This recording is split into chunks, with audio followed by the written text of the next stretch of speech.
Na fronteira noroeste do país de origem, no coração de pólen de uma flor de lótus, você obteve o mais excelente e maravilhoso Cid. Renomado como aquele que nasceu do lótus, você está cercado por um vasto séquito de daquines. Enquanto pratico seguindo seus passos, rogo que se aproxime para conceder suas bênçãos. Ó Guru Pema, conceda-me os Cides.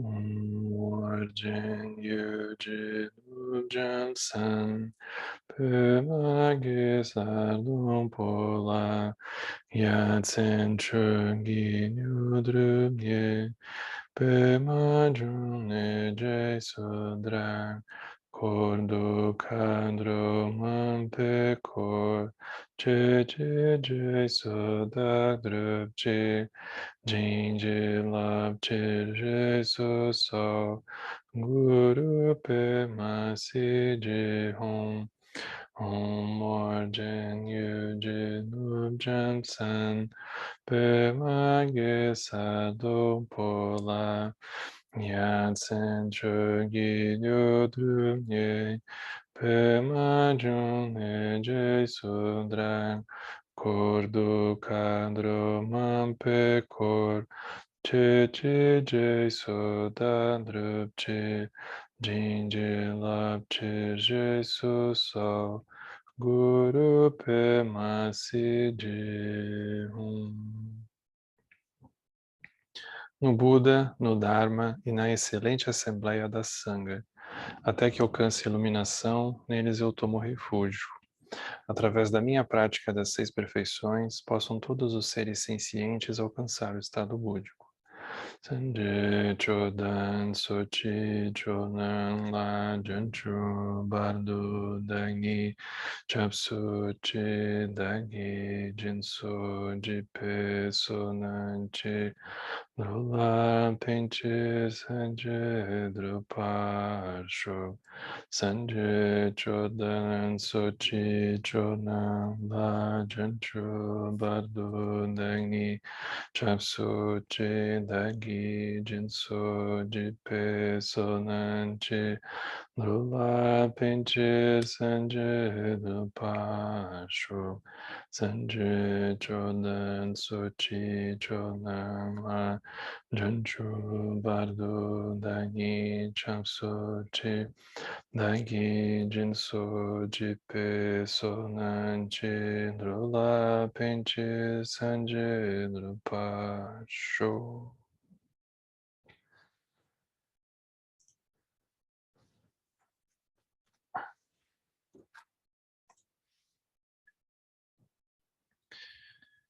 Então,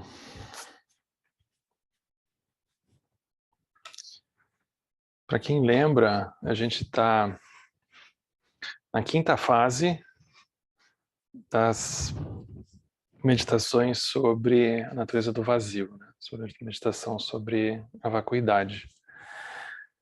E é um exercício um pouco exaustivo para nós, né? Porque é como se fosse quase uma conversa interna que esses tibetanos tinham dentro de um mosteiro e de alguma forma isso vazou e caiu no nosso colo, né? Esse conjunto de raciocínios, né? De exercícios, mas não é alguma coisa comum assim que a gente vai encontrar em qualquer lugar, né? Então é um pouco um papo interno assim deles que a gente está tendo contato. E especialmente essa abordagem com esse caráter filosófico, acadêmico, eles tinham tempo, né? Dá para perceber que eles tinham tempo para ficar debruçados sobre isso, né? Porque são muitos detalhes. Então o pessoal não tinha muitas outras coisas para fazer, né? Então esse começa a surgir detalhes muito específicos, né? E a gente pode se perder dentro disso. Então isso não é o ponto que a gente está buscando aqui, né? A gente não está aqui aspirando necessariamente saber os nomes das escolas e os conceitos e essas palavras em sânscrito, né? Isso não é realmente o nosso objetivo aqui. O que para nós interessa é observar como que diferentes passagens, diferentes trechos do texto nos tocam karmicamente de alguma forma, que a gente pode depois ficar pensando sobre aquilo, a gente pode voltar, a gente pode tentar encontrar exemplos, né? Pode ajudar a gente, às vezes, a destrancar, iluminar pedaços da nossa experiência que podem estar trancados, né? Então, melhor a gente olhar assim para o texto como um todo, né? Do que a gente ah, do que a gente decorar ele ou alguma coisa desse tipo, né? Isso não vai adiantar muito. E aqui a gente está na parte final já, é como se fosse a parte mais difícil realmente, porque ele vai fazer um exercício com a gente de como que a gente pode, de alguma forma, aprofundar a, como que a gente pode olhar com detalhe a maneira pela qual as coisas existem para nós, que é um tipo de pergunta que a gente nunca se faria, né? Ou provavelmente a gente não se faria, porque para nós é muito mais fácil a gente decidir num canetaço assim que alguma coisa não existe mais, ainda que aquilo a gente sabe que no fundo é fake, mas a gente decide então algum dia por alguma razão que aquilo não existe mais, ou então a gente decide que aquilo tem que seguir existindo. E pronto, a gente toca a vida para frente, né? Enfim, para que perder tempo?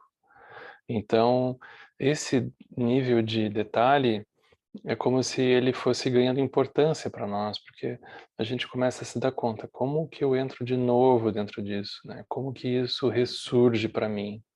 Como que isso invade o meu sono, o meu sonho? Como que eu não percebo de onde isso aparece? Isso, quando eu vejo, está pronto na minha frente, né? E eu embarco. Como que pode? Então, aos poucos, é como se essas questões elas fossem ganhando importância para nós. E aqui, então, é como se ele fosse oferecendo um conjunto de dicas, ainda que é uma coisa super abstrata, mas ele vai oferecer formas para a gente contemplar isso, né? Então, como que a gente pode observar isso, né? Então é um pouco como aquela história que volta e meia a gente ouve, né? Que não é nem tibetana, eu acho, né? Acho que no Zen também eles contam essa história.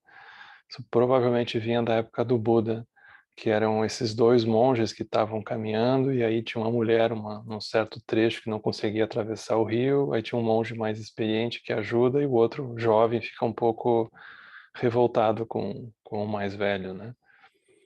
Então, quando a gente começa a se perguntar ah, de onde é que surge, a gente começa a se dar conta de onde que aquilo apareceu para mim, né? Por que que aquilo, uma vez que apareceu, não vai embora? Ou não vai embora quando eu gostaria que fosse embora? Então, essas perguntas, elas começam a ficar...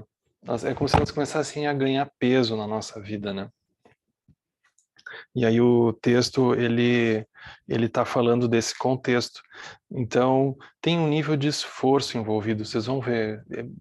É um pouco desgastante ficar se fazendo essas perguntas, essas contemplações, porque é como se escapasse de uma naturalidade que a gente gostaria de ter por dentro da prática, né?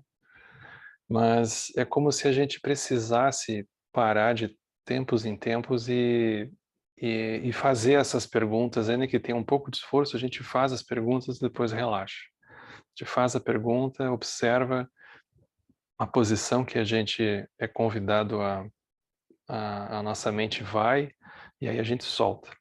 Então, ainda que tenha um pouco de esforço, é importante a gente fazer esse exercício de tempos em tempos, né? Não para a gente se desgastar, mas porque eles nos ajudam mesmo a refletir sobre as coisas, né? Então, para quem tem o texto, a gente parou na página 101.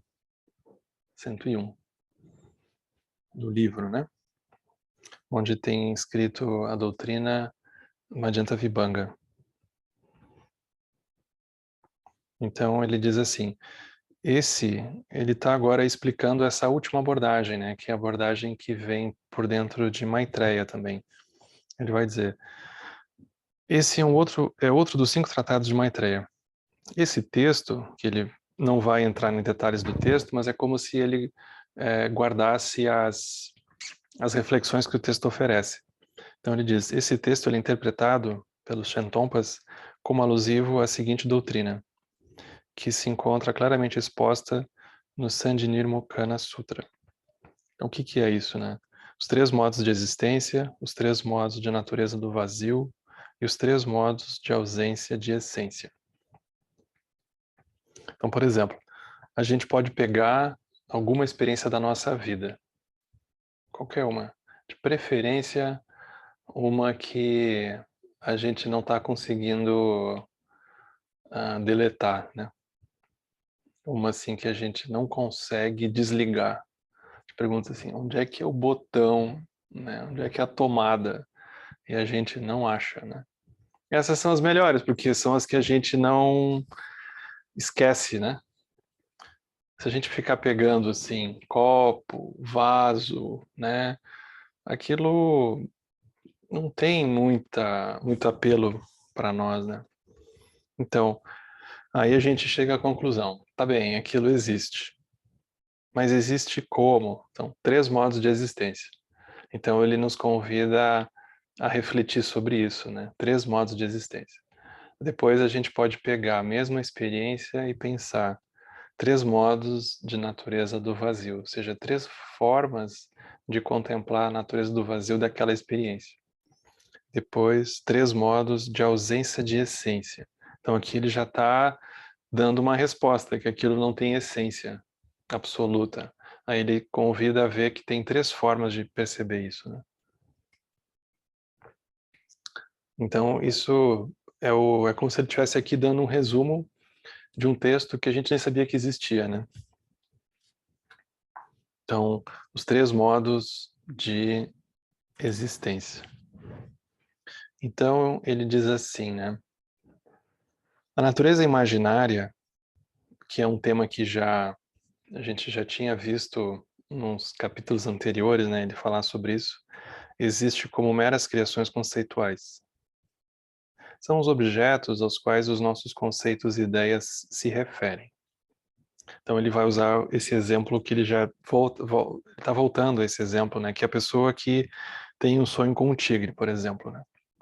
Por exemplo, visto que o tigre que é real em um sonho, ele é inexistente, ele é apenas um produto da imaginação. Em outras palavras, a natureza imaginária que se refere ao conteúdo da delusão e não à própria delusão, existe apenas na imaginação, como um referente para nomes e conceitos. Por exemplo, nós falamos sobre eventos passados. Esses eventos, eles não existem em absoluto. Eles são simplesmente nomes ou conceitos que se referem a coisas que estão sendo imaginadas, mas que não existem. Objetos externos à mente e aos sentidos, eles são dessa natureza. Eles não existem, mas mesmo assim, nomes e conceitos são aplicados a eles. Aqui é um pouco estranho, né? Porque, por exemplo, naquela imagem, né, aqui ele usa o exemplo do tigre, ou, por exemplo, eventos passados, né? Ou seja, a gente pode escolher alguma coisa aí que aconteceu na nossa vida. Aí é como se a gente poderia imaginar que ele está negando uma dimensão subjetiva, né? Do tipo assim, bom, mas aonde que está? Você olha para sua frente, tem o quê? Tem tijolo, tem parede, né? Onde é que está? Acorda, qual é? Como se ele estivesse negando uma subjetividade. Mas aqui é como se ele estivesse olhando muito profundamente para isso que a gente chama de subjetividade e ele não está encontrando, ele não consegue pegar naquilo de um jeito que parece que existe. Parece que existe. Então são simplesmente nomes ou conceitos que se referem a coisas que estão sendo imaginadas, mas que não existem. Então, quando a gente diz nomes ou conceitos, ele está nos convidando a perceber que a experiência do passado, a gente se refere, a gente se relaciona com ela um pouco como alguém que imagina aquilo, no sentido de que a gente não tem uma mesma relação com o nosso passado ao longo de toda a vida. A gente muda a relação que a gente tem com o nosso passado à medida que o próprio tempo presente vai passando para nós. À medida que a gente vai não só vivendo outras coisas, mas a gente também vai tendo outras informações sobre aquele passado. Então, isso é a forma que ele encontra de falar dessa qualidade imaginada. A gente imaginava que aquele passado tinha sido desse jeito. Aí depois de um tempo, a gente diz, não, agora eu sei, agora eu descobri. Me contaram, então, que na verdade foi isso que aconteceu. Tudo bem, a pessoa pode passar 10, 20 anos com aquela versão, mas pode ser que depois de um tempo, aquilo também mude para a pessoa. Então, é muito interessante a gente olhar isso, né? Como que essas coisas que passaram, elas seguem passando, na verdade, né? Elas não passaram, elas seguem passando. Então, elas não existem, mas ainda assim nomes e conceitos são aplicados a eles. A gente vai, então, sempre tentar rotular de alguma forma, né? Para dar sentido. Então, isso é uma forma dele falar da natureza, aqui no caso, a natureza imaginária, né? Onde é que ela está? Depois vem a natureza dependente. A natureza dependente diz assim: a natureza dependente, ela existe substancialmente no sentido que não é apenas imaginária, como no sentido supra-apresentado, acima, no caso, né?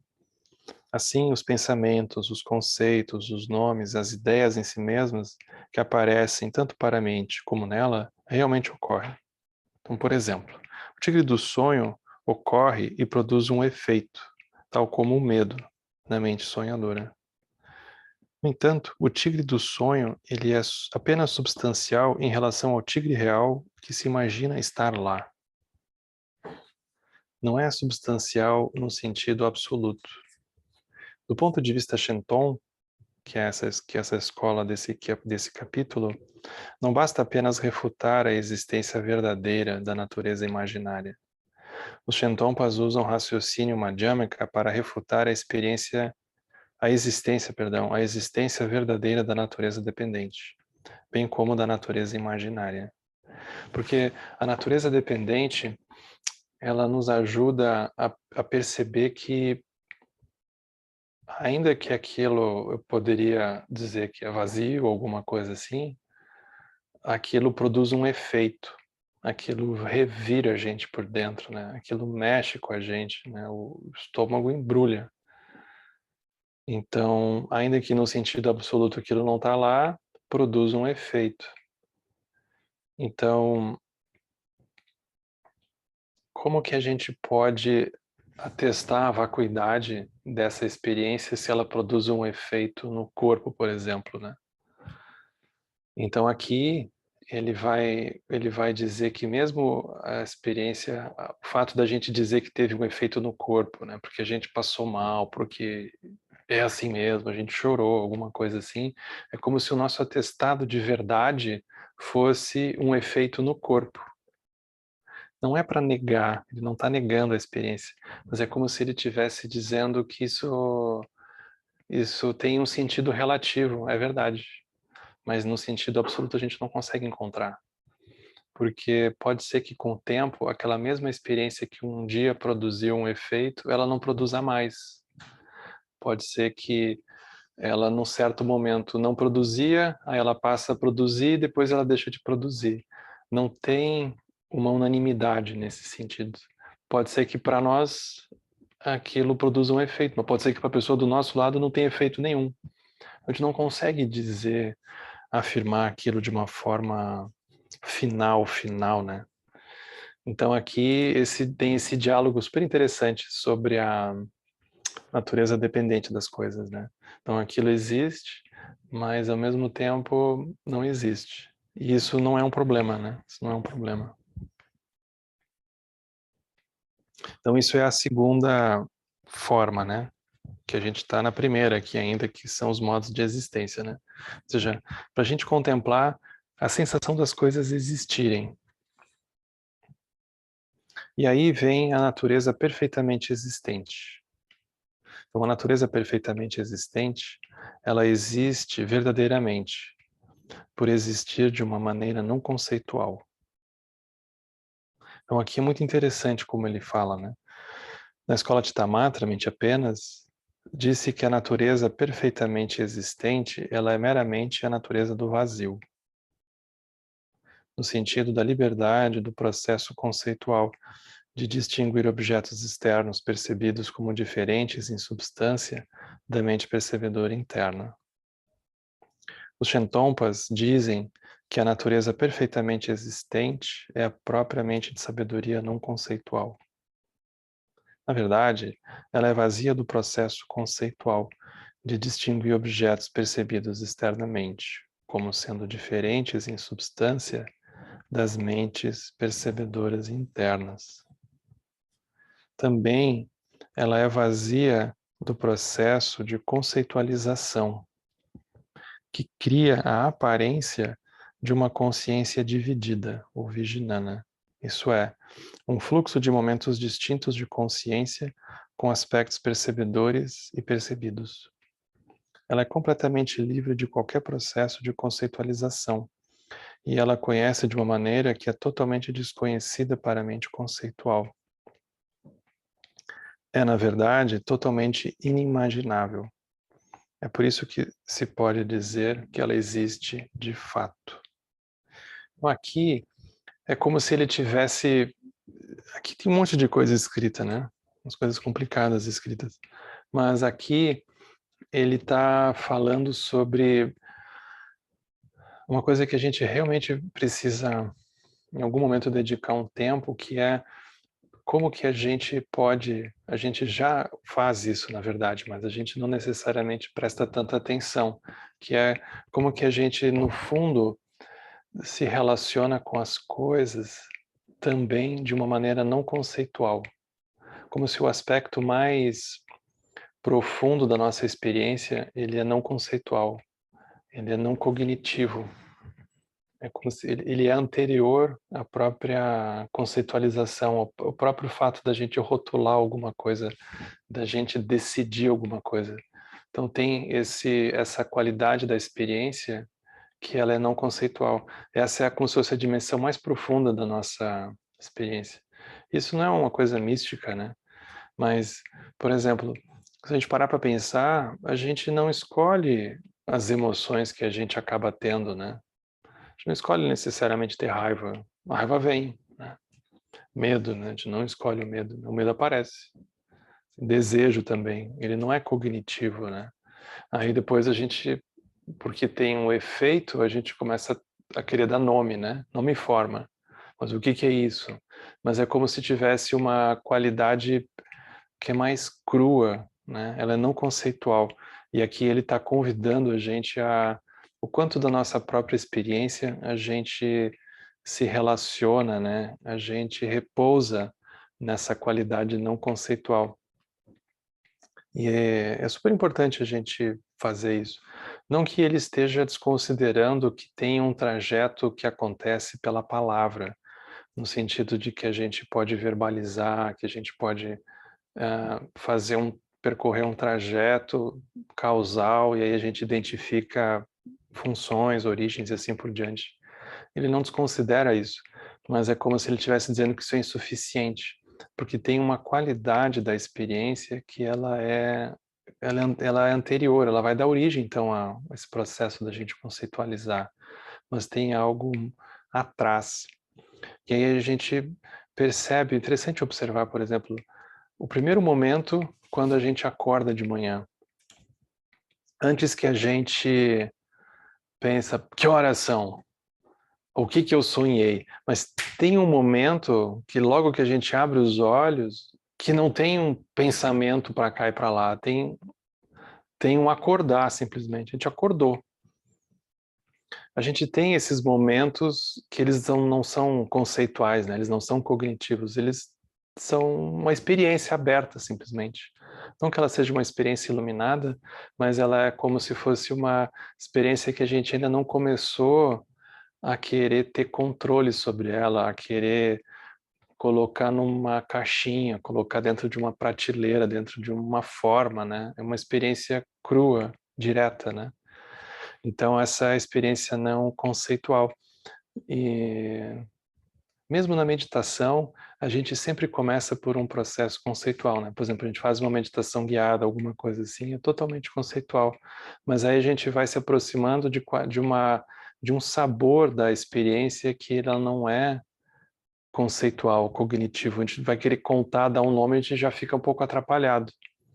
Então isso é essa dimensão que ela é anterior ao aspecto cognitivo. E essa experiência ela é muito importante a gente, de alguma forma, se aproximar, ou pelo menos saber que isso faz parte, porque é um momento em que a mente conceitual, essa mente cognitiva, ela enfim descansa. Porque naquele momento ela não está ali, então, tentando esse pensamento, não, aquele pensamento, sim, né? Bom, agora, enfim, eu não estou pensando. Ela não está trabalhando nesse sentido. Ela não está trabalhando. A mente descansa. Então, a mente, ela descansa quando a gente consegue, de alguma forma, se aproximar disso. Só que, claro, aqui é como se ele estivesse falando isso numa dimensão iluminada já, né? Ele está falando isso nessa dimensão de Rigpa mesmo, né? Que é como se fosse a culminância dessa experiência não conceitual que a gente vai ter das coisas, dos nossos, do que acontece internamente com a gente, né?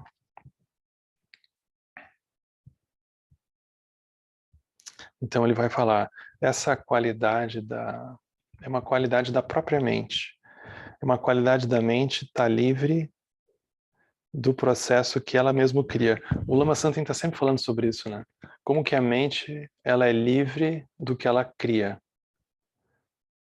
Aí a gente fica pensando, pô, mas se a mente é livre do que ela cria, por que que eu não sou? Por que que eu não libero, né? O que que acontece que eu não deixo aquilo passar, né? Se a mente ela mesma não tem nenhum problema com isso, né? Se a mente não tem nenhum problema, o que que deu errado, né? O que que tá dando errado? Então aí como a gente começa a se fazer essas perguntas assim. Então isso é a gente olhar, né? Ou seja, a mente, a natureza da mente, essa qualidade não cognitiva, ela mesma, ela é livre de qualquer processo de conceitualização. E ela conhece, ela tem uma habilidade, uma qualidade de se relacionar que ela é totalmente desconhecida para a mente conceitual, que tenta então agarrar, ela tenta de alguma forma dar um nome, dar um rótulo, botar numa prateleira, né? E aqui tem uma qualidade da experiência que não pode ser capturada, vamos dizer assim, né? Ela não é capturada por isso. Então, ela é totalmente inimaginável. É por isso que se pode dizer que existe de fato.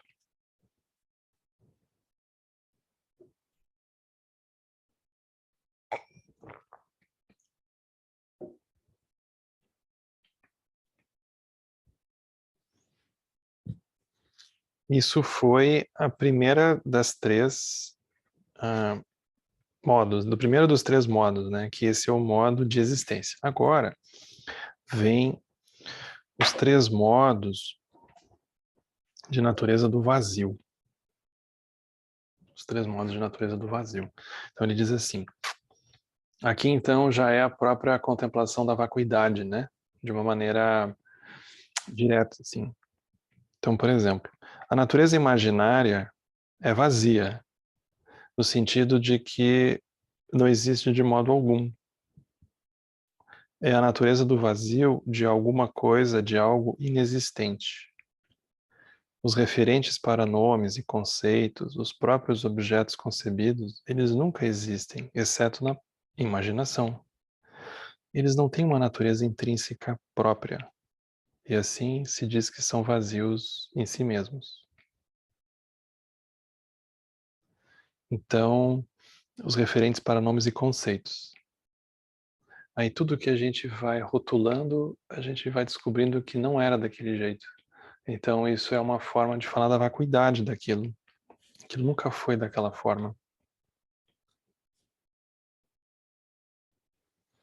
Alguns mestres Shenton, eles dizem que a natureza do vazio, ensinada pela escola Hanton, nada mais é do que isso. Em outras palavras, eles não a consideram como sendo a natureza do vazio definitiva, que é ensinada pelos Shentonpas. Então essa é a primeira. Aí vem a segunda, diz assim: natureza dependente, ela é vazia no sentido de alguma coisa existente, mas não definitivamente existente. No relativo, ela existe e funciona, tendo suas características próprias. Ela é vazia da natureza imaginária, mas ela não é vazia de si mesma. É como a visão de Tamatra, ou mente apenas. Em termos absolutos, de acordo com a visão Shenton, a natureza dependente não existe de modo algum. Ela é vazia de uma natureza intrínseca, porque ela surge dependentemente. Contudo, a aparência da natureza dependente só é possível porque, em essência, toda a aparência é a natureza da clara luz da mente, e essa existe de modo definitivo. Então aqui ele vai sempre jogar para o aspecto absoluto. É como se nesse nível aqui ele não fosse dar muita pelota para o aspecto relativo. Se a pessoa vai para cá ou vai para lá, é como se ele não tivesse preocupado em consertar a experiência, em melhorar a experiência, em alterar a experiência. Ele não vai dar pitaco, basicamente, sobre o que a gente deveria fazer. A pessoa chega com pepino, pensa, o que eu faço? Ele não vai dizer o que fazer. Ele vai simplesmente explodir aquilo, né? Então, é um pouco chocante para nós, né? Porque a gente queria que pelo menos nos desse alguns conselhos, como andar melhor, né? A gente sempre fica procurando essas coisas. Né? Como que eu posso andar melhor? Como que eu posso não ter tantos problemas? E assim vai, né? Mas é como se aqui não tem, isso nem vem ao caso, né? É do tipo assim, acorde. Então a gente não está necessariamente preparado para isso, né? A gente queria andar melhor. Então aqui ele não vai dar conselhos sobre isso, né? Não é essa proposta específica. Não que a gente não vai encontrar isso em outros pedaços do budismo. É óbvio que a gente vai, mas não aqui. Aqui isso realmente não vem ao caso, porque é como se já tivesse. Aqui já precisaria ter uma compreensão um pouco de dukkha, né? No mínimo a gente tem esse refúgio, assim, mais ou menos, em que aquilo não vai dar certo. Aí aqui não vai dar certo. Como que vai dar certo? É dukkha, né? Então aqui já tem essa base. Por isso que ele fala desse jeito. Agora ele diz assim, né? Toda aparência é a natureza da clara luz da mente. Então, só essa frase aqui a gente já pode pegar e guardar. Porque se a gente parar para pensar, a gente sempre tem um, um juiz interno que diz, olha, algumas aparências até podem ser a natureza da clara luz da mente, mas tem outras que não. A natureza da clara luz da mente só vai aparecer quando aquelas experiências ali sumirem. Aí a natureza da clara luz aparece. Mas enquanto elas estiverem ali, a clara luz da mente não vai aparecer. Então a gente tem como se fosse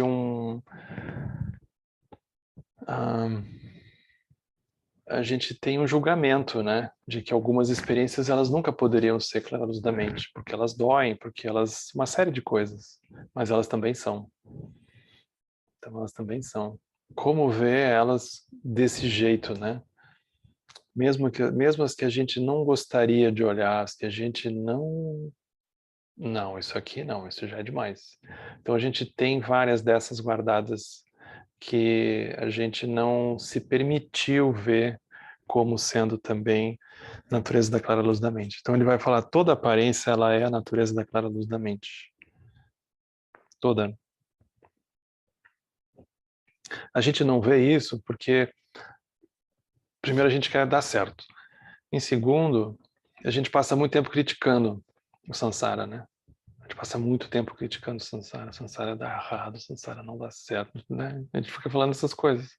O samsara é impermanente, o sofrimento, gera apego, aí tem aversão, aí é um sofrimento sem fim. Então a gente tem uma energia bastante considerável que ela está drenada para esse tipo de relação com a realidade.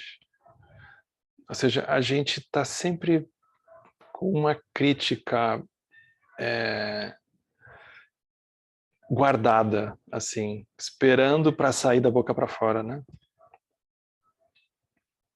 Eu lembro um professor que eu tinha, ele tinha a formação dele toda era em Bourdieu, né? Pierre Bourdieu, na sociologia. E então aquilo é muito interessante, mas ao mesmo tempo é muito crítico, né? Ele, especialmente, era uma pessoa muito crítica. Então eu lembro ele dizendo que se desse tudo certo, né, na formação, no caso, né? Nossa, a gente sairia dela com um olhar introjetado de ver conflito, de ver desigualdade, de ver poder em qualquer coisa. Eu lembro que eu parei e pensei, será que é isso que eu quero para minha vida? Só ver isso? Eu acho que não. Não, não que eu negue que isso existe, óbvio que não. Mas eu não sei se eu quero ver só isso, né? Só isso. Porque a sensação que eu tive era que só estava se vendo isso. Aí o mundo fica horrível, né? O mundo fica horrível. Então, a gente traz isso, né? Então, como ver que toda aparência é a natureza da clara luz da mente? Né? Como ver? E essa existe de modo definitivo, a natureza de clara luz da mente. Então, isso é a natureza dependente. Aí vem a última, né? Natureza perfeitamente existente, ela é a natureza do vazio, absoluta, definitiva. Ela é a mente de sabedoria não conceitual. Então aqui ele já não fala da vacuidade como uma ausência de qualquer coisa. Ele está dizendo, é a mente de sabedoria, isso é a vacuidade. Ele já não fala aquilo como alguma coisa que a gente diz, não, não começa por uma negativa. É uma abordagem muito rara da vacuidade que não começa negando. Não está lá dentro, acorda. Eles não dizem isso aqui. Eles dizem a vacuidade aqui é a mente de sabedoria, não conceitual. É uma outra forma de se relacionar com a vacuidade, em que a gente não tem que uh, tirar, vamos dizer assim, não tem que tirar a experiência das coisas, né? Não tem que retirar nada. Elas já são a mente de sabedoria. Então, é um outro lugar para se começar, né? É um outro lugar para se relacionar, é um outro lugar para olhar. Então, é isso que ele diz. É a mente de sabedoria não conceitual, sem surgimento, sem permanência, sem perecimento. Ela é primordialmente existente e ela é dotada de qualidades. Ela é vazia no sentido de que ela está livre de todo o obscurecimento criado pela mente conceitual. Então aqui a vacuidade, ela já não é, de novo, né? Ela não está sendo abordada como sendo o fato daquilo não ter a cara que parece que tem, mas o simples fato de que aquilo que a gente está vendo é naturalmente livre do que a gente está vendo. Isso é a vacuidade. Eu não preciso tirar, eu não preciso parar um pouquinho e desconstruir, né? Eu não preciso parar um pouco e retirar. Eu não começo de um lugar que eu estou errado, né? Vocês olharem, o ensinamento da vacuidade sempre começa com o pressuposto de que a gente está vendo alguma coisa errada. Você está vendo, mas você está enganado. É uma ilusão. Ou seja, a gente descobre que a gente estava inocente na vida fazendo tudo errado, vendo tudo errado. Aí vem alguém e diz, a gente é um pouco penoso o caminho da vacuidade, né? Porque a gente descobre que só sabe fazer errado. Aqui ele diz, é vazio, não no sentido que você está fazendo errado. Não importa o que você está vendo. O que você está vendo já é livre do que você está vendo. Então, se você está olhando para um objeto, ele é livre de você. Você não precisa liberar o objeto, ele já é livre, mesmo que você quisesse aprisionar o objeto, ele já é livre de você. Qualquer coisa é livre da gente. O que é um pouco assustador, né? Porque a gente tem algumas coisas que a gente não gostaria que tivessem essa liberdade toda, né? Mas as coisas, elas têm essa liberdade toda, né? É muito engraçado isso. Então elas têm. Então, isso é a vacuidade nessa abordagem. É o fato das coisas serem livres do que a gente gostaria que elas fossem, ou do que a gente acha que elas são, ou do que a gente concluiu sobre elas. Elas são naturalmente livres. Isso é a vacuidade. Portanto, quando a mente conceitual tenta apreendê-la, seja a experiência ou a vacuidade, ela não encontra nada que ela consiga pegar. E ela vivencia isso como a natureza do vazio. Assim, ela é vazia para a mente conceitual, mas do seu próprio ponto de vista, ela é a natureza da clara luz da mente, juntamente com todas as suas qualidades. É a primeira abordagem, a única abordagem que a gente vai ver falando da vacuidade, não só como se fosse uma ausência, mas aqui, paradoxalmente, a vacuidade é apresentada como uma presença de qualidades. Então, a vacuidade é cheia de qualidades. Cheia de qualidades. Ela tem luminosidade, ela vai ter compaixão, ela vai ter um monte de qualidades ali dentro, né?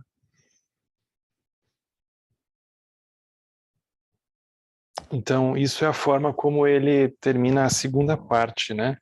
Que é a forma de olhar para a natureza do vazio. Ele vai entrar agora no último dos três modos de ausência de essência, né? Que é no finalzinho da página 103.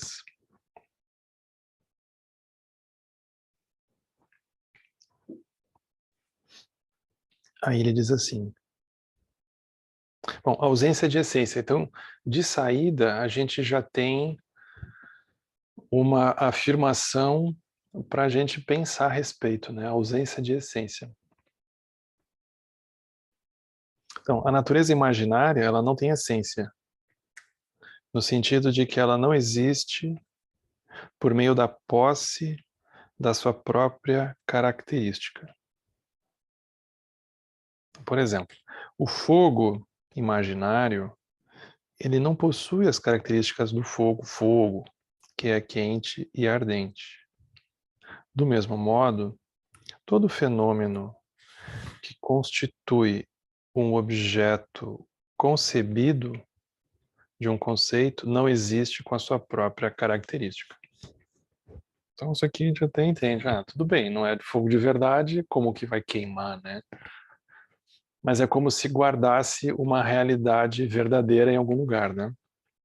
Então ele vai falar, bom, depois vem a natureza dependente, ela não tem essência, no sentido de que ela nunca surge. Aqui é um ponto muito... É uma das coisas mais, eu acho, revolucionárias, né? Da gente pensar que as experiências, elas não têm início e não têm fim. Então, é isso que ele está dizendo. A experiência, a gente fala assim, originação dependente. Então, uma coisa produz a outra, né? Uma coisa produz a outra. Isso é originação dependente. Mas aqui ele está dizendo que se a gente olhar num sentido muito profundo, aquilo não tem um início que a gente consiga encontrar. Porque aí a gente vai dizer assim, bom, o início foi 1900 e bolinha. O início foi quando eu tive a ideia de então fazer aquela coisa. Aquilo foi no dia tal, sei lá. Como se a gente ficasse procurando essas coisas, né? Mas aí a gente parar para pensar, aquela ideia, ela não é um pouco contraditória, porque a gente talvez já tenha tido aquela ideia outras vezes. E aquela ideia, a gente descobre que a gente só teve aquela ideia porque a gente encontrou com tais e tais pessoas ou tais e tais experiências que ajudaram a formar aquela ideia, ou que ajudaram a formar aquilo. Aí a gente vai voltando e não encontra alguma coisa. Do mesmo jeito, quando é que alguma coisa termina? A gente sempre é surpreendido por as coisas, parece que nunca terminarem de verdade, assim, né? Elas terminam, aí daqui a pouco a gente não sabe se está vendo o mesmo filme, ou se a gente achou que tinha morrido, aí ressuscitou. O que que foi? Então é essa qualidade mais sutil de perceber que a gente não consegue necessariamente determinar, assim, né, com tanta certeza que aquilo começou assim, a gente não consegue. E nem que aquilo termina. Então, por incrível que pareça, isso deveria nos deixar mais aliviados, porque a gente pelo menos relaxa de ter que decidir que alguma coisa começou, que alguma coisa terminou. Porque no fim não vai resolver, né? Não vai resolver. O fato da gente ter decidido não vai resolver. Não é por aí, né?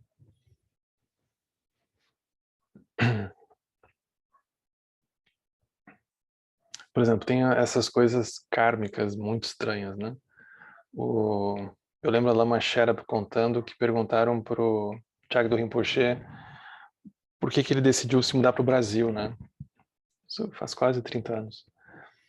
E aí o Rinpoche contou uma história. Essa história é que muitas vidas antes, então esse Rinpoche que veio ao Brasil era o 16º, né? A gente agora tem o 17º, que é um jovenzinho, né? Mas o 16º, esse que veio ao Brasil, ele conta que muitas vidas atrás ele foi preso. Ele não contou o que ele aprontou, mas ele foi preso. Então, como se diz, ele teve muito tempo para pensar, né? Muito tempo para pensar na vida. E aí, para um Bodhisattva, ele estava assim, estava difícil a situação dele, né? Porque ele era um Bodhisattva e ele estava preso, né?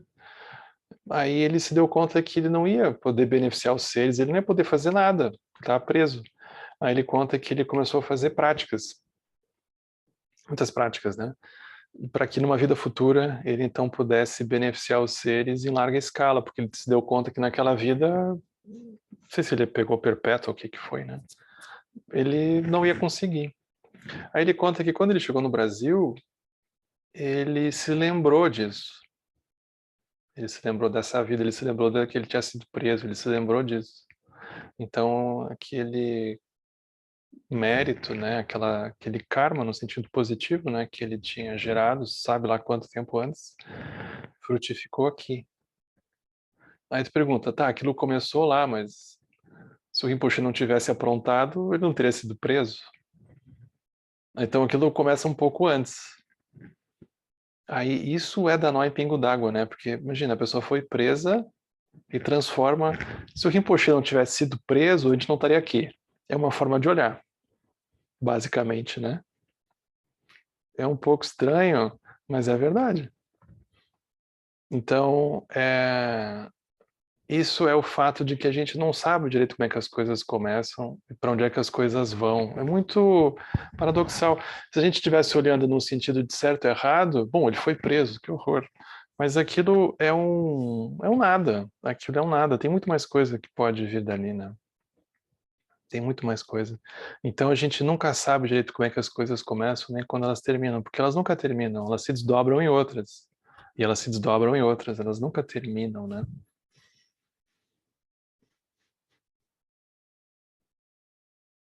Então foi assim.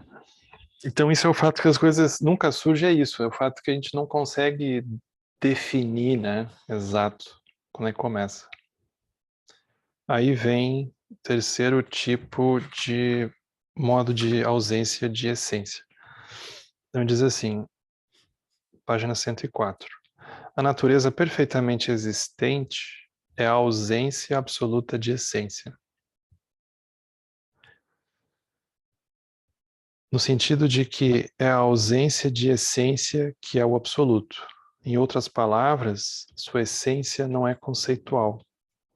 A essência da mente de sabedoria não conceitual, ela não pode ser apreendida pela mente conceitual. Portanto, do ponto de vista da mente conceitual, ela não tem essência. Do seu próprio ponto de vista, é a realidade absoluta.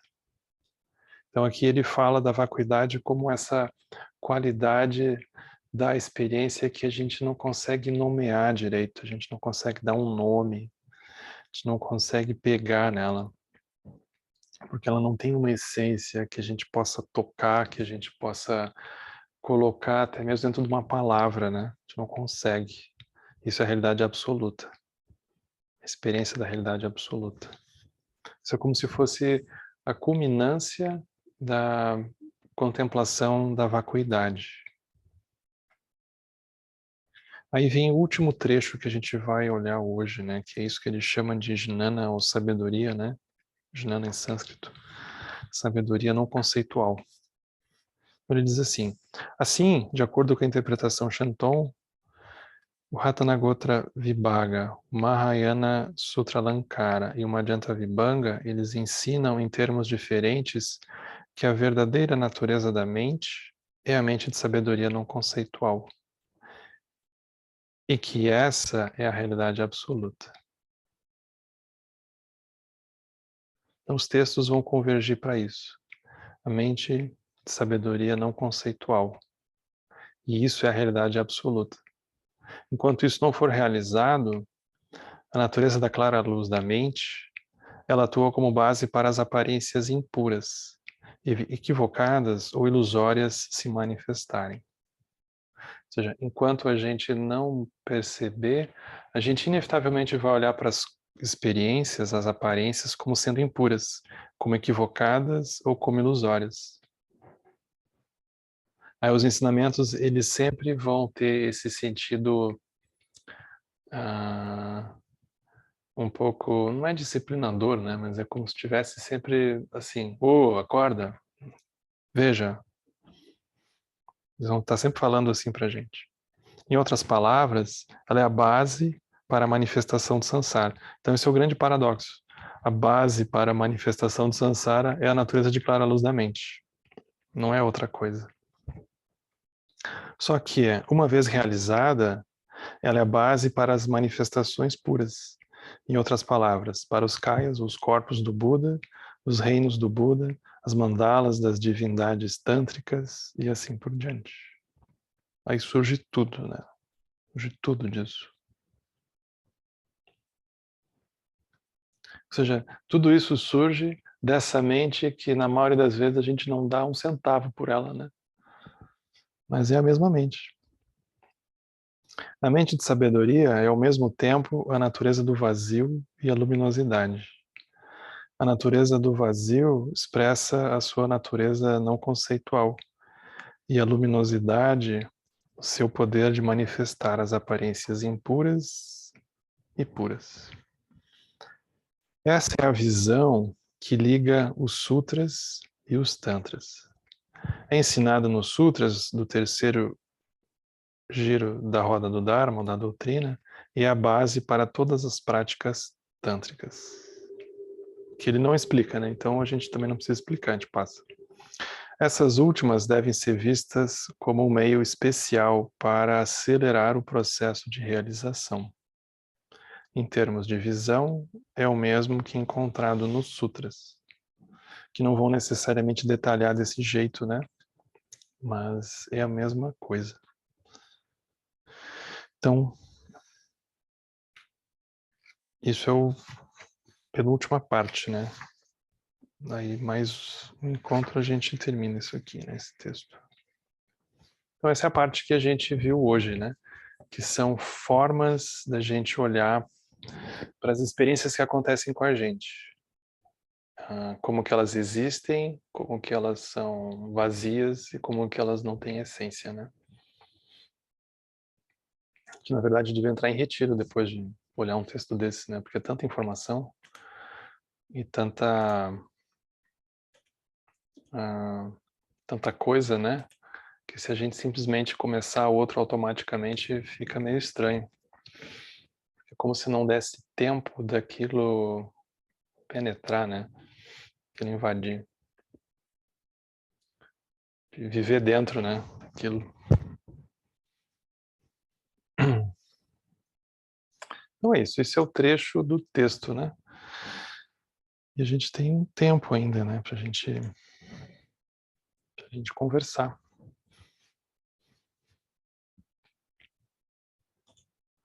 Então tá aberto, pessoal. Henrique, Oi, Norini. oi, querido. Olha só, se a gente, né, aceita o samsara, aceita o sofrimento, aceita, ponto, né? Existe, o samsara é isso, o sofrimento existe, é isso. Então, você, teoricamente, não está gastando energia para discutir com isso, nem sair disso. Sair, que eu digo assim, é ficar quebrando a cabeça como a gente quebra a cabeça para entender o que é samsara, para não... E vamos sair do samsara, vamos seguir. Quer dizer, se você aceita de alguma forma, você está deixando sobrar energia para você poder estar, sei lá, fazendo prática, vivendo de outra forma. É isso. Faz sentido isso? Ou é muito estranho? Aceita que eu digo é não ficar ali, sabe? O sofrimento, na hora que você entende que sofrimento é sofrimento e que todo mundo sofre, tudo é sofrimento, bem, mal, ruim, bom, e você não discute com isso, de alguma forma você não está jogando energia, a sua energia discutindo isso. Uhum. Eu acho que se tu for por esse caminho, eu acho que é isso mesmo. Mas teria que olhar, por exemplo, se quando a gente interpreta dessa forma que tu colocou, qual é a reação que acontece dentro da gente? De uma maneira muito honesta. Porque pode ser que aquilo ressoe para a pessoa, dependendo do momento de vida dela ou de alguma coisa que ela está passando, como se fosse uma grande derrota, por exemplo. E aí pode ser que essa informação piore a situação da pessoa. Então é como se precisasse ter uma habilidade de adivinhar ou de pelo menos intuir como que a gente reage ou a gente reagiria às informações. Por exemplo, se tu reage a essa informação de que não adianta lutar e tu vai para um lugar de abertura e um lugar em que tu não tem uma sensação interna, então que tu vai botar toda a tua energia para te livrar de alguma coisa para então obter alguma outra coisa, mas tu tem uma abertura, tu tem um espaço interno e que te oferece uma riqueza, aí tá perfeito. Mas a gente não tem uma garantia que todo mundo vai reagir da mesma forma ao ser apresentado a essa informação, vamos dizer assim. Então pode ser que para outros a informação ela vá realmente precisar ser um pouco mais dura. De dizer, olha, mano, não vai funcionar. E a pessoa diz, não, vai sim. Eu digo, olha, não vai. Então tá. Aí a gente não discute, mas é como se isso é o caminho, né? Então o caminho vai precisar muito se adaptar a nós, né? É um caminho, assim, eu não vejo isso de uma forma, como uma forma de derrota. Eu vejo uma forma até muito de liberação.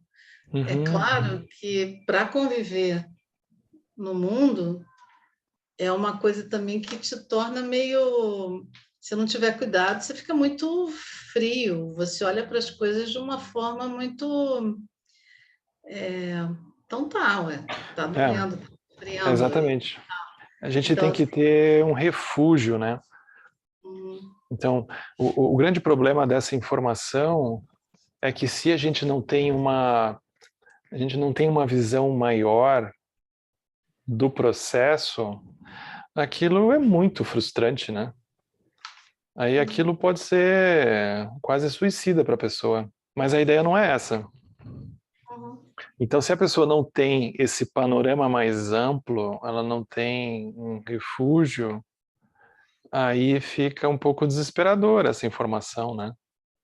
Mas se ela tem aquilo em que aquilo faz parte de um universo de significados, né? Aquilo faz parte de um mapa, de um roteiro que ela sabe que tem uma rota de saída, ela sabe que aquilo não é tudo, aí aquilo, ela descansa, enfim, né?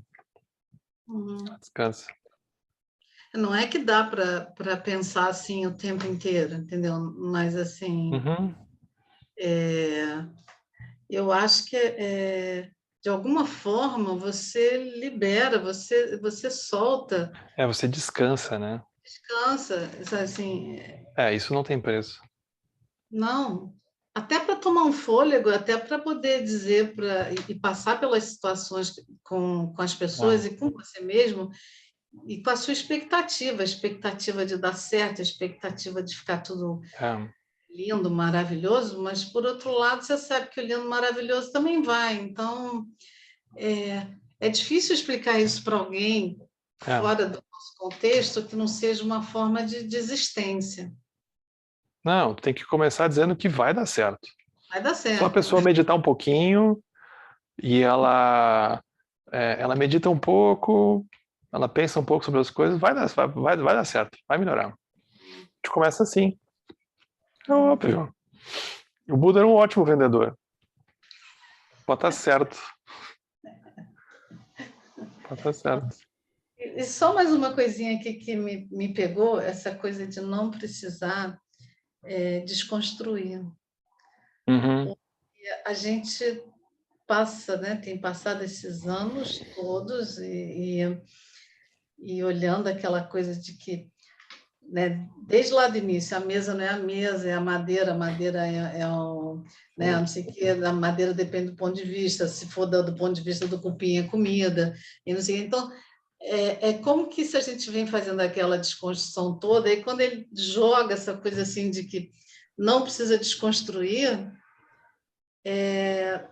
também é muito, para mim ficou muito estranho, ficou meio perigoso. Sim. Mas é melhor tu olhar para isso como, mesmo que tu tenha a sensação que tu tá desconstruindo, no fundo não tá acontecendo nada. Porque tu tá simplesmente vendo o jeito que aquilo sempre foi. Então, é uma forma de se relacionar com a realidade, né? Então, mesmo que quando a gente faz o exercício de contemplar a vacuidade, a gente pode ter a sensação que a gente está adicionando sabedoria para aquilo que a gente está vendo, né? Ou a gente está adicionando, não que a gente está adicionando a vacuidade, porque seria uma contradição em termos, mas é como se a gente tivesse olhando de um jeito muito mais profundo agora, né? As palavras são sempre um pouco essas, né? Mas aquilo sempre foi aquilo, basicamente. Sempre foi aquilo. Que também frustra, né? Porque, afinal de contas, a gente está buscando. Mas o javali do praticante quer uma coisa profunda. É óbvio. Tu acha que ele quer alguma coisa rasa? Não quer, ninguém quer uma coisa rasa. Todo mundo quer coisa profunda, né? Por isso que no Zen eles têm aquela imagem de um templo, né? Que tem um monte de javali sentado de perna cruzada, um do lado do outro, diante de um altar. Somos nós, no caso, né? Muito bom. Isso faz parte do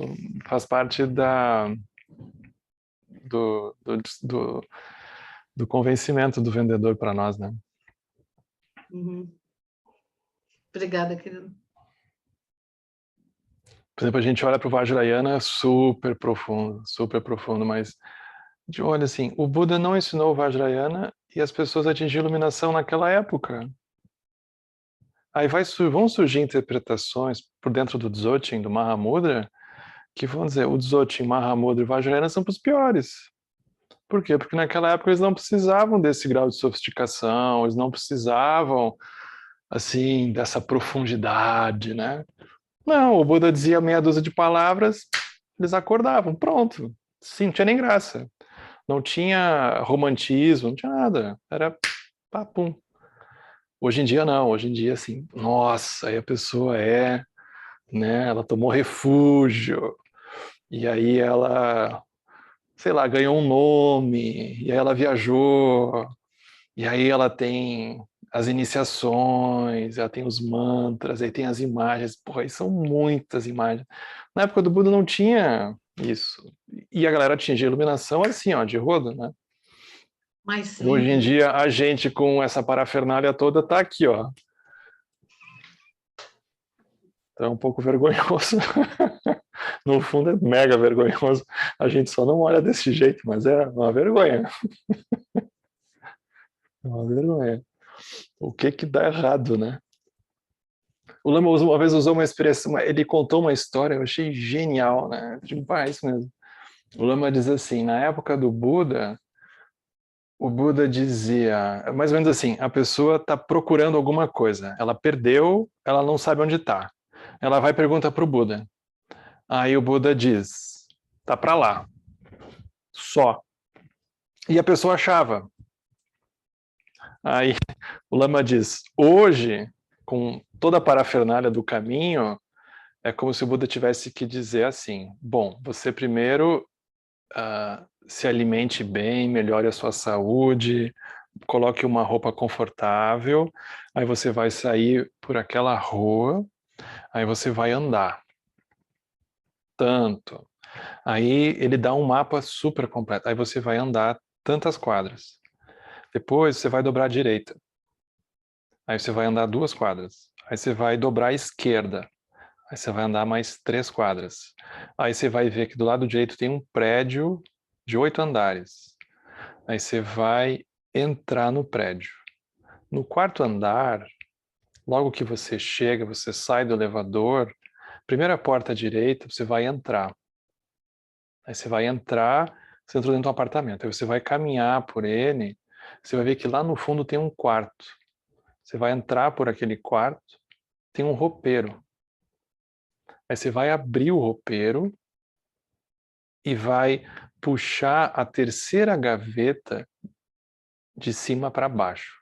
Você vai tirar a gaveta. E não vai estar ali dentro. Tem um fundo falso. Você vai olhar, tem um fundo falso. Aí você vai abrir aquele fundo falso, aí você vai descobrir que estava lá. Então ele diz, o jeito do caminho, como ele está estruturado hoje, é isso. Mas na época do Buda, ele dizia, tá para lá. Então, isso são os tempos de degenerescência, né? A gente precisa de uma estrutura muito grande, que ela facilmente nos atrapalha também, né? A gente se perde ali dentro. Muito fácil, né? O que é o sectarismo? O sectarismo é alguém chegar e dizer, não, essa rua aqui não, é por aquela lá. Então tá, então vai para aquela rua. Aí começa a brigar. Mas é isso. Mas desculpa, eu me alonguei aqui. Oi, Rosa.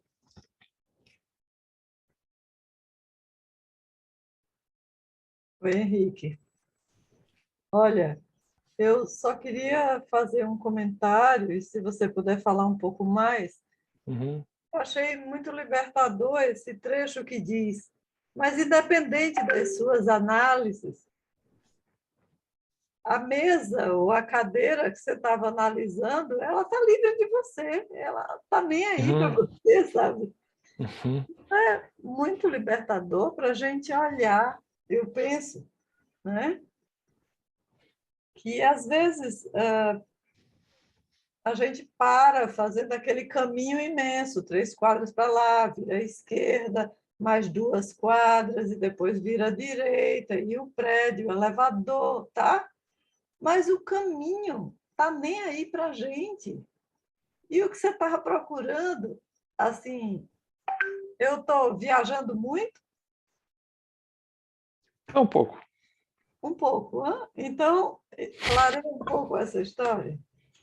Ah, é por aí mesmo. Tô Quer brincando dizer que às contigo. vezes a gente se perde na técnica, Sim. entende? Uhum. Quando a história talvez fosse o não cognitivo ou justamente abandonar ferramentas sofisticadas, sabe? Uhum. Não é? Mas o que acontece é que é muito difícil a gente, sem essas ferramentas, também ver, né? Então, a gente fala sobre isso como para a gente manter um espírito crítico no bom sentido da palavra, né? Da expressão. Da gente não se agarrar àquilo como uma tábua de salvação de uma maneira cega, né? Mas, ao mesmo tempo, muito difícil sem isso, né? Sem as instruções piedosas e sem o detalhamento, né? Hoje em dia é muito difícil. Você já veja uma complicação que é a nossa vida, né? Com a internet, assim por diante, é muito complicado. A nossa mente, ela está muito mais... a realidade é muito mais etérea hoje em dia, né? É como se a gente fosse menos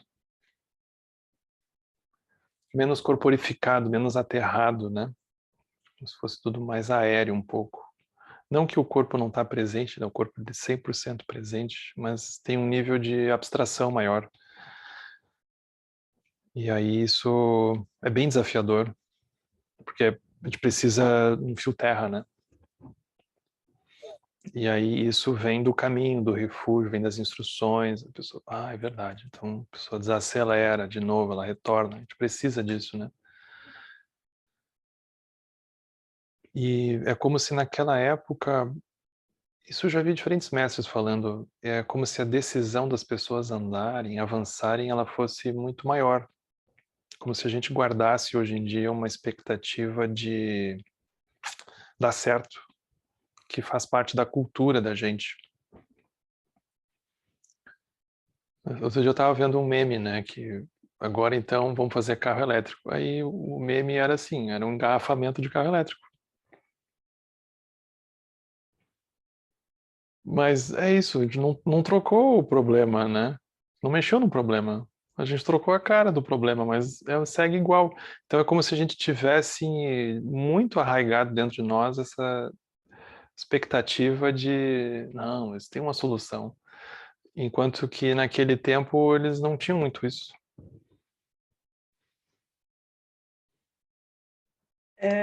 A gente poderia pensar que naquele tempo havia menos distrações, menos chocalhinhos, menos, sabe?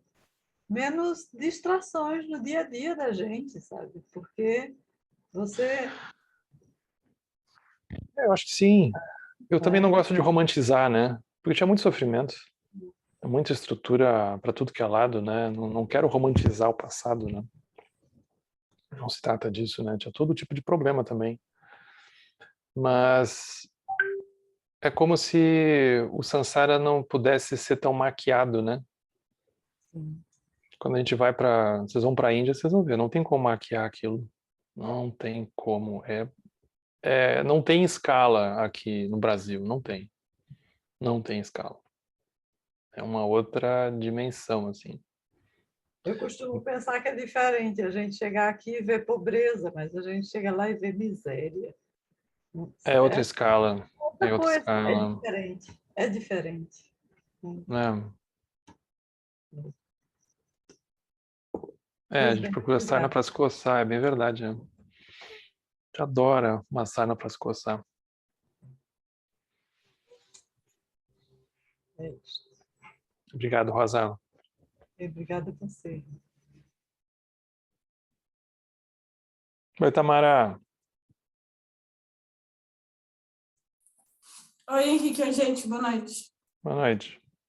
Henrique, do encontro passado, lembra que a Maiana fez uma pergunta e você fez uma resposta sobre como reconhecer a clara luz nas experiências e tal? Eu meio que tentei fazer assim, e se você achasse que desse, eu queria compartilhar, porque deve ter várias coisas erradas, aí você vai, tipo, ensinando, entendeu? Por Só que é favor. meio comprido, assim, se você achar que dá tempo. Mas fala da tua experiência. Como que foi para ti?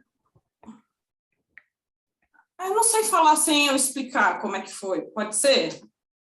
Tá bom, pode ser. Desculpa, mas eu não sei fazer de outro jeito. Então, aí assim, quando você falou para para fazer, tipo, meditando. Eu não consegui fazer meditando. Tipo, eu fiquei pensando na coisa e escrevendo. Porque eu não sei, é uma insegurança minha. Se eu não escrevo, eu vou esquecer. Então, sei lá, é meu jeito de segurar os pensamentos, né?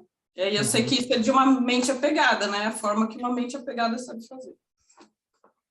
Então, assim, aí o que eu fiz, o objeto que eu escolhi foi... Você tinha recomendado que eu comprasse aquele livro lá, o Guru Bebe Cachaça. Sim. Aí eu fiz com ele, porque ele chegou, aí quando eu soube que ele chegou, eu fiquei toda louca, assim. Aí eu fui pegar ele, e aí eu peguei ele, né? Eu tive que pegar. Sim. E aí, tipo, eu já senti, assim, uma sensação, né? E aí, tipo, eu me senti agitada, toda animada, tal. E aí eu percebi que quando eu peguei o livro, tipo, só de pensar nele, né? Eu lembrava dos nossos encontros, eu lembrava de você, do Lama, de todo mundo. Então, aí eu notei que mexeu com a minha energia, né? Você falou que tinha que perceber isso. E aí eu consegui perceber que mexeu com a minha energia. E aí também mexeu com as minhas memórias, que eu acho que tem a ver com a Lai, né? E aí eu fiquei pensando assim, eu sei que o livro é só um livro, né? Um monte de papel impresso e que, tipo, eu posso ter outro livro, se eu quisesse, se esse não chegasse, né? Mas esse livro foi super bem recomendado, ele, tipo, eu tive que procurar muito, eu não achei aqui, aí eu tive que encomendar. Aí ele ia chegar, e ele chegou antes da hora, tipo, eu achei que isso era um sinal, entendeu? Que ele é o livro certo, tipo, ele pode ser, tipo, o que eu preciso para conseguir acordar, né? Aí, tipo, eu entendi que isso, tipo, é super expectativas que eu coloquei no livro, né? Tipo, é uma super valorização. E eu acho que expectativa... Coitado do livro, né? Eu acho que a expectativa... Ele nem sabe o que esperava por ele. Aí eu acho que essa expectativa e essa valorização, a supervalorização, me faz pensar em carência, porque, tipo, eu supervalorizo ele porque tá me faltando alguma coisa, e ele promete me dar isso que tá faltando, né? Foi o que eu pensei. E aí, assim... é o Zonza, né? Imagina. Aí, assim, embora eu não goste, eu tenho que admitir que isso faz parte do meu personagem, né? De tentar ser uma praticante, de, enfim, ser uma aluna esforçada, de querer algum resultado, né? Sim. Eu entendi dessa forma. E aí, isso me faz criar vários planos para querer fazer muitas coisas e correr atrás, né? Então, como que eu posso ser uma praticante, mas sem ficar sustentando esse papel? Aí eu achei que isso tinha a ver com a bolha, né? Que, tipo, eu faço todo um gasto maior tempo, faço um monte de plano para tentar ser uma coisa que, tipo, não dá para ser, tipo, eu não vou conseguir. E aí, aí só de pensar em tudo isso que eu faço, o que eu tento fazer, o que eu quero fazer, eu já fico cansada só de pensar, né? E aí eu percebo que, tipo, tudo isso aí, uma hora eu posso, tipo, cansar realmente, né? De repente pode esgotar a minha energia, porque de repente eu corri, não peguei nada, ou então porque, sei lá, eu de repente peguei e vi que não era nada daquilo que eu imaginava. Aí isso me faz dar uma desanimada, assim, aí eu sinto essa queda de energia, eu falo assim, puta, será que tudo que eu tô fazendo não vai dar em nada? E mais uma vez, tipo, né? Aí eu fico triste, né? Porque eu percebo que eu me iludo fácil com as coisas, tal. E aí eu acho que isso tem a ver com a vacuidade, assim, de perceber que é meio vazio, assim, né? Embora não pareça, talvez seja, né? Aí tá, beleza, o livro não é nada de importante, ele é só um livro, um monte de papel, né? Enfim, e eu fico dando tanta importância para ele. Mas aí eu penso, tá, beleza, é só um monte de papel, mas aí eu olho o livro, aí eu fico com vontade de chorar, porque aí eu penso, mas o autor, eu nem sei direito quem é o autor. Você fala o nome dele, eu sei que ele é importante, eu não conheço ele, mas eu sei que ele se dedicou um monte, que, enfim, ele deve ter desejado que todos os seres se beneficiassem, que a gente se iluminasse. Então, tipo, como é que eu posso falar que isso não é nada, né? E aí eu sinto uma culpa, eu falo, como eu sou ingrata, como pode, né? Que ridículo, eu não posso ser assim. Aí eu fico me culpando.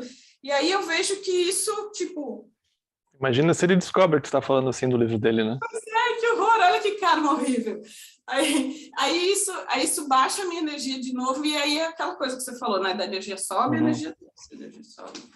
E assim, eu percebo também, eu acho, né, assim, que independente de ser uma ilusão ou não, o fato é que o livro me traz um grande conforto, ele me faz me sentir de alguma forma importante, especial. O cara nem me conhecia e ele escreveu esse livro para mim. Não foi só para mim, mas foi para mim também.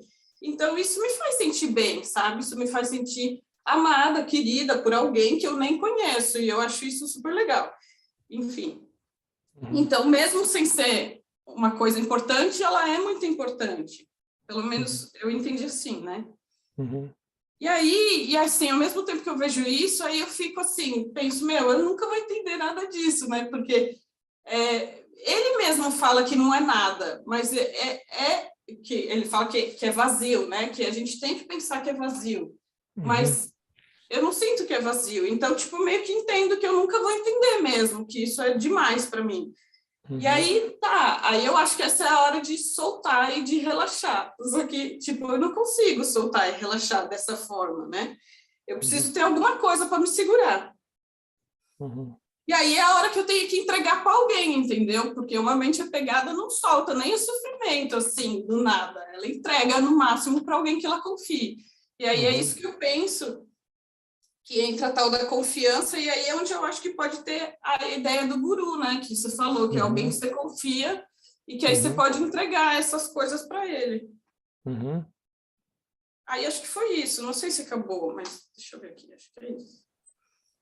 Ah, tá, e aí eu penso assim, e aí, tipo, o guru seria alguém que você confiaria, mas, peraí.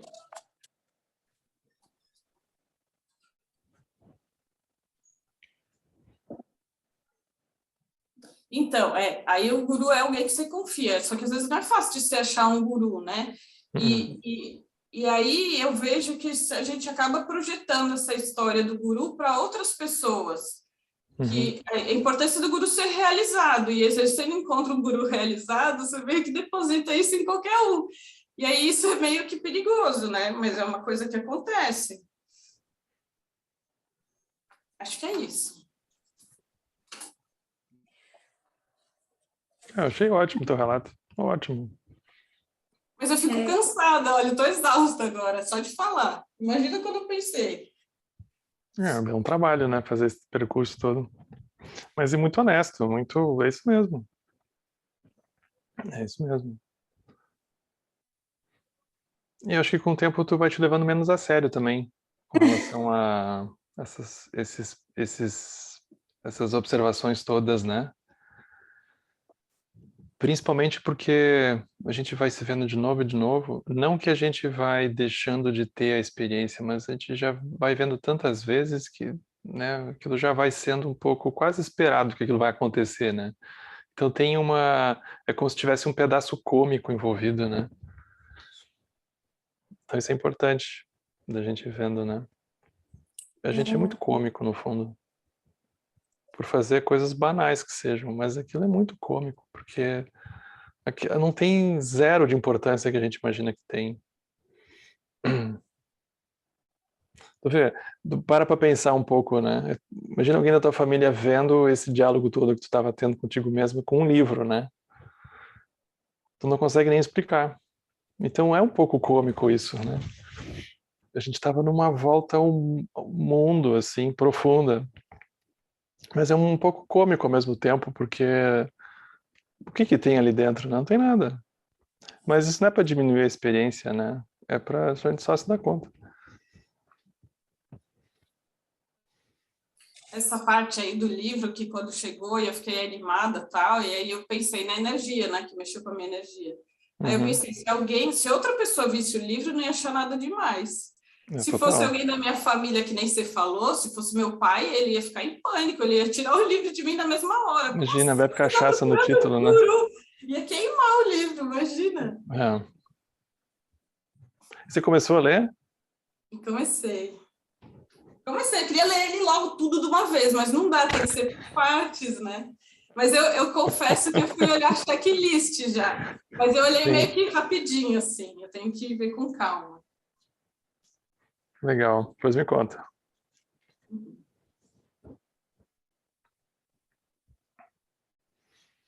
Tá bem. Obrigado, Tamara. Obrigada, gente.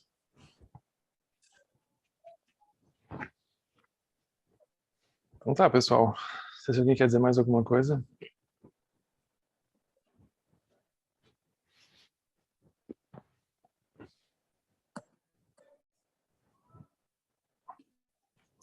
Então, a gente vai fazer a dedicação. Que os méritos deste encontro se expandam e toquem a todos. Que o Mestre Universal da Paz e da Compaixão, Sua Santidade Dalai Lama, juntamente com todos os mestres de todas as tradições que veiculam essa mensagem, tenham longa vida. Que todos estejam a salvo de gerar pensamentos negativos, o obstáculo mais destrutivo. Que esses pensamentos nunca surjam em nossa mente. Que todos os seres também estejam livres de pensamentos negativos.